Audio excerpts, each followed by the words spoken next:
Carnet de voyage numéro 6, comme dit le titre. Oui, des fois, la vie nomade c'est beau et des fois c'est un peu plus gris. Nous étions restés pendant plusieurs jours à Guarda. Nous allons reprendre la route. Nous allons longer les côtes. Un voyage qui va être très agréable, très sympathique, malgré souvent la grisaille et le vent. Quelques moments de soleil. Et nous allons partir pour passer quelque temps dans la ville de Vigo, faire tout le tour de cette péninsule de Vigo pour aller nous poser à Cangas, en bord de mer. Un moment très sympathique.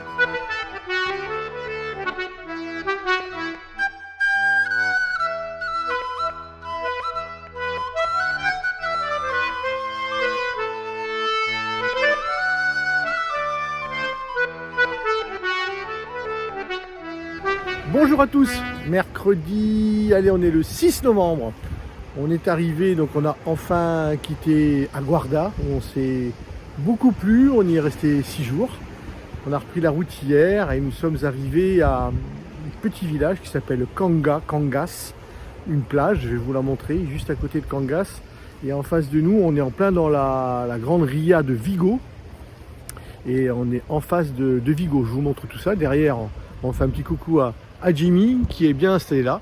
Voilà donc là, la ria de Vigo, la ville de Vigo que vous voyez là-bas au loin. On y est passé parce qu'on est arrivé nous par là-bas. Hein. On a fait tout le tour, vous regarderez sur la carte, tout le tour de Vigo et de la ria pour arriver ici. Bon, Vigo c'est une grande ville. Voilà, donc nous on n'y est pas resté. Et ce matin on découvre des choses très intéressantes. Nous néophytes, grands consommateurs d'huîtres, mais un petit peu néophytes quand même, on connaît bien entendu les huîtres de Pénerf, hein, on en a quand même consommé pendant de nombreuses années. Et d'autres, donc ce sont des huîtres qui sont sur des plateaux, des plates immergées. Et bien ici, ce sont des plateaux flottants. Donc Vigo est réputé pour ses huîtres. Beaucoup sont produites dans cette partie-là de la ria. Il y a 3000 plateaux de ce genre-là dans toute la ria de Vigo pour faire des huîtres. Alors ils font les huîtres, les moules et les coquilles Saint-Jacques sur les plateaux. Voilà, donc là on va aller se promener. Alors, on a pas un très beau temps, c'est un peu la grisaille, pas de pluie, malheureusement pas beaucoup de soleil, il est très très discret, donc pour chauffer nos panneaux solaires et charger nos batteries, c'est un peu limite. Donc là, vous voyez beaucoup mieux la ville de Vigo et son port.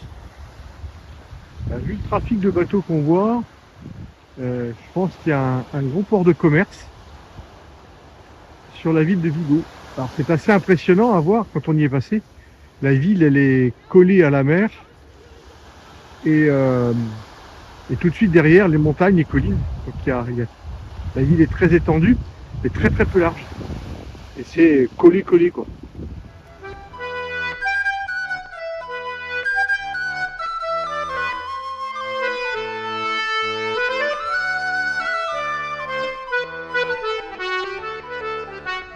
On a décidé d'aller faire un petit tour dans la ville, que je disais village de Cangas, mais c'est quand même une ville.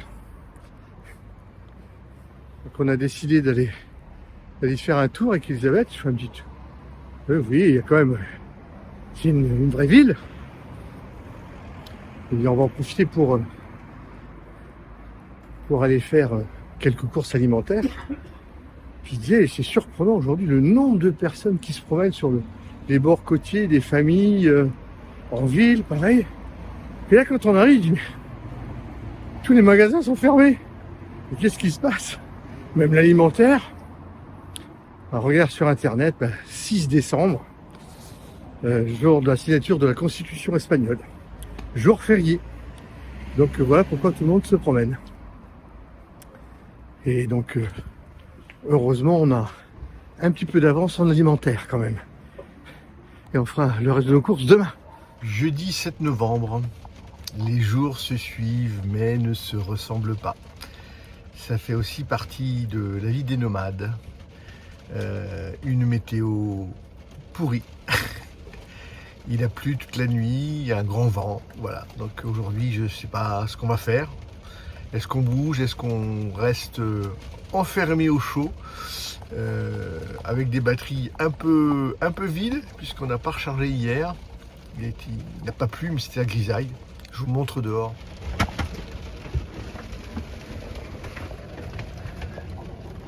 Alors la mer est belle, hein. Une belle houle, des belles vagues. Elle n'est pas contente. Pourquoi tu n'ouvres pas la porte? Retour du beau temps. Après une nuit courte, fortement agitée. On a eu une grosse tempête cette nuit qui nous a levé.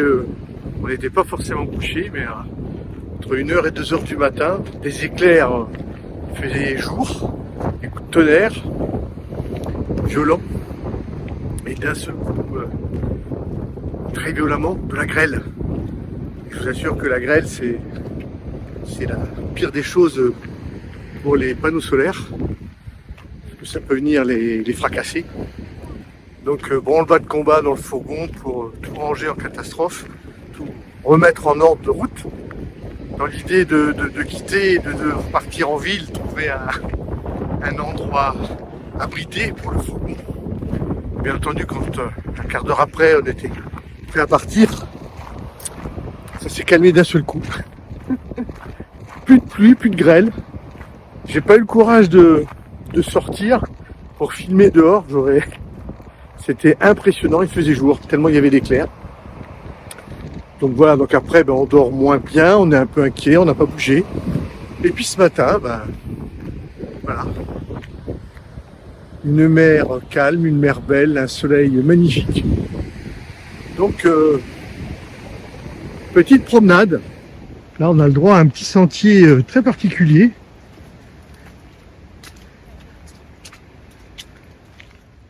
Puisqu'on va rentrer dans la montagne. Un tunnel. Interdit de passer, hein. Mais bon, si on veut aller de l'autre côté, on n'a pas le choix. Donc c'est assez impressionnant. Heureusement, il y a la lumière à la sortie. Alors, je filme, mais en même temps, j'essaie de marcher. Et puis dans l'eau, donc je vais arrêter de filmer. Et voilà. De l'autre côté de la petite colline.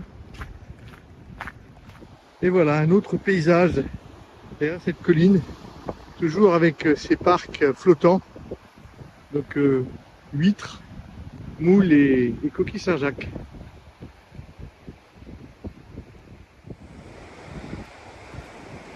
Vraiment superbe,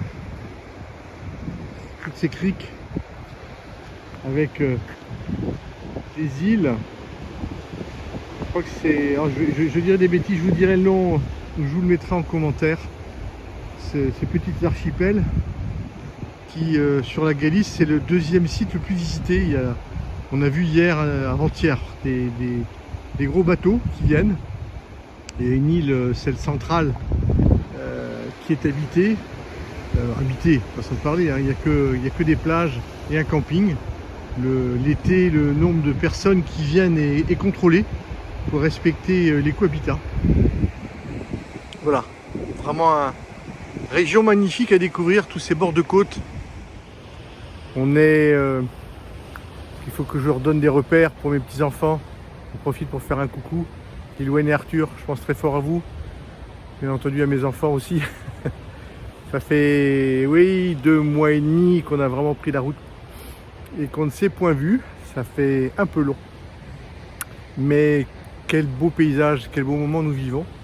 Donc là, vendredi 8 décembre, que je ne me trompe pas de mois, comme lors de la précédente vidéo. On va reprendre tranquillement la route pour suivre la côte. On se donne maxi 10 jours pour arriver vers le 18 décembre sur Saint-Jacques-de-Compostelle. On veut prendre du temps pour visiter la ville et on espère pouvoir avoir une place et faire la nuitée de Noël, déjà à Saint-Jacques, et une messe à la basilique de Saint-Jacques-de-Compostelle. Donc on y va assez tôt parce qu'il faut qu'on trouve un camping, une aire de camping-car pour s'installer. Parce que là-bas, les arrêts sont quasi impossibles en ville, du parking de la journée mais pas la nuit. Et on a envie de se poser, d'être tranquille. Voilà, donc redépart cet après-midi, 10 jours pour faire toutes les côtes pour remonter à Saint-Jacques. Voilà, et profiter de ces belles vues magnifiques. Elisabeth est là, vous la voyez moins souvent sur les vidéos, mais elle est derrière l'appareil photo, et la majorité des photos que vous voyez, c'est Elisabeth qui les fait. Voilà.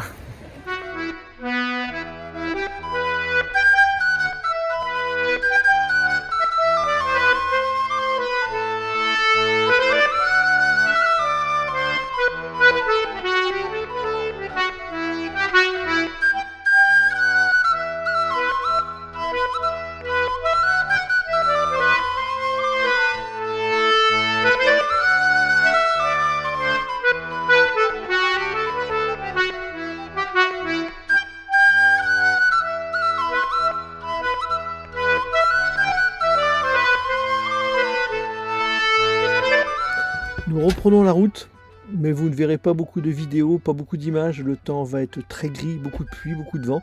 Nous allons sillonner les côtes de la Galice pour remonter tranquillement. Quelques arrêts pour des nuits à Villanovina. Ensuite, vous allez le voir sur la carte, nous allons cheminer vers la ville de Rianxio. Nous allons y rester quelques jours, faire des courses, se reposer, faire de la musique, beaucoup de musique. Mais comme vous le voyez sur les photos qui suivent, la grisaille est bien présente. De Rianxio, nous reprenons la route. Cette fois-ci, on va quitter les côtes, on va partir un petit peu en ligne droite vers la ville de Noia, qui sera la fin de ce carnet de voyage numéro 6. Nous n'y passerons qu'une nuit. Et ensuite, nous reprendrons la route. Et ça sera à découvrir au prochain carnet de voyage.